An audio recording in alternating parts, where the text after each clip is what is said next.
2024 ഹാർദിക് പാണ്ഡ്യ മറക്കാൻ ആഗ്രഹിക്കുന്ന വർഷമായി മാറുമെന്നാണ് പലരും വിചാരിച്ചിരുന്നത്. IPL മുംബൈ ഇന്ത്യൻസിന്റെ നായകസ്ഥാനം ഏറ്റെടുത്ത് മടങ്ങിയെത്തിയ ശേഷം അത്ര നല്ല സമയമല്ല ഹാർദിക്കിനുണ്ടായിരുന്നത്. ടീമിനുള്ളിൽ തന്നെ ഒരുപാട് ഭിന്നതകളുണ്ടായി. മാത്രമല്ല, സ്വന്തം ഇന്ത്യൻ ആരാധകരിൽ നിന്ന് വരെ വലിയ രീതിയിലുള്ള അധിക്ഷേപങ്ങളടക്കം ഹാർദിക് പാണ്ഡ്യ നേരിട്ടു.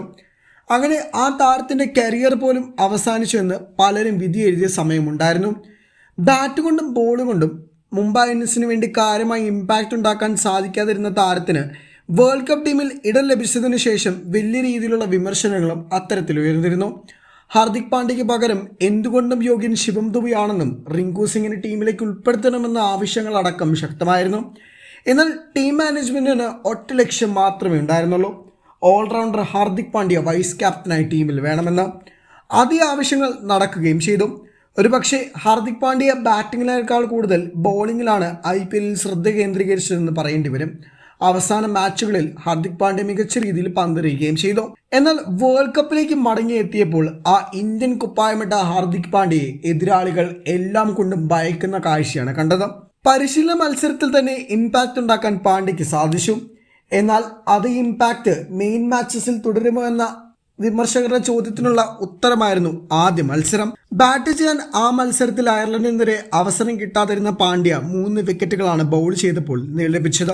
പാകിസ്ഥാനെതിരെ ബാറ്റ് ചെയ്തപ്പോൾ പരാജയപ്പെട്ടുവെങ്കിലും 4 ഓവറിൽ 24 റൺസ് മാത്രം വിട്ടുകൊടുത്ത് 2 പ്രധാന വിക്കറ്റുകളും ഹാർദിക് പാണ്ഡ്യ നേടി.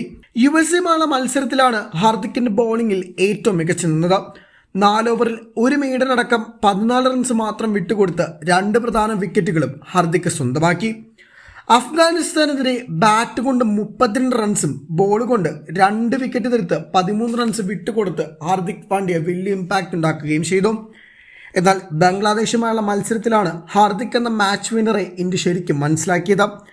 ബാറ്റ് കൊണ്ട് 27 പന്തിൽ 50 റൺസ് അടിച്ച താരം 3 ഓവറിൽ 32 റൺസ് വിട്ടുകൊടുത്ത് 1 വിക്കറ്റും സ്വന്തമാക്കി. മത്സരത്തിന്റെ എല്ലാ ഘട്ടത്തിലും ഹാർദിക് പാണ്ഡ്യ ഇമ്പാക്റ്റ് ഉണ്ടാക്കുന്നതും കാണാൻ സാധിച്ചു. ബംഗ്ലാദേശുമായുള്ള മത്സരത്തിൽ മാൻ ഓഫ് ദ മാച്ചാണ് ഹാർദിക് പാണ്ഡ്യ. ഒരുപാട് വിമർശനങ്ങളാണ് ഹാർദിക് പാണ്ഡ്യയ്ക്ക് സീസണ് മുന്നോടിയായി നേരിട്ടത്. എന്നാൽ അതിനെല്ലാം അതിജീവിച്ചുകൊണ്ട് ഇന്ത്യൻ വൈസ് ക്യാപ്റ്റന്റെ ഏറ്റവും മികച്ച തിരിച്ചുവരവാണ് കണ്ടത്. രോഹിത്തിന്റെ ക്യാപ്റ്റൻസിയിലുള്ള ഹാർദിക് പാണ്ഡ്യയെ കാണാൻ സാധിച്ചുവെന്ന പല ആരാധകരുടെയും വിലയിരുത്തലാണ് ഏറ്റവും കൂടുതൽ ശ്രദ്ധിക്കപ്പെട്ടത്. ഒരു കാലത്ത് എതിരാളികൾക്ക് പേടി സ്വപ്നമായിരുന്ന അതേ പാണ്ഡ്യയാണ് ഇപ്പോൾ USA വെസ്റ്റ് ഇൻഡീസിലുമായി കാണാൻ സാധിച്ചത്. ആ പ്രതീക്ഷ ചെന്നെത്തിക്കുന്നത് ഇന്ത്യയുടെ കിരീട സാധ്യതകളിലേക്ക് തന്നെയാണ്. ഒരുപക്ഷെ 2023 ലോകകപ്പിന്റെ ഫൈനലിൽ ഇന്ത്യൻ ആരാധകർ ആഗ്രഹിച്ചത് ഹാർദിക് പാണ്ഡ്യനെ പോലുള്ള പ്ലെയറിന്റെ സാന്നിധ്യമാണ്. ഇക്കുറി അത് നഷ്ടമാകില്ല എന്നുറപ്പാണ് പാണ്ഡ്യ നമുക്ക് മുന്നിൽ വെച്ച് തരുന്നത്.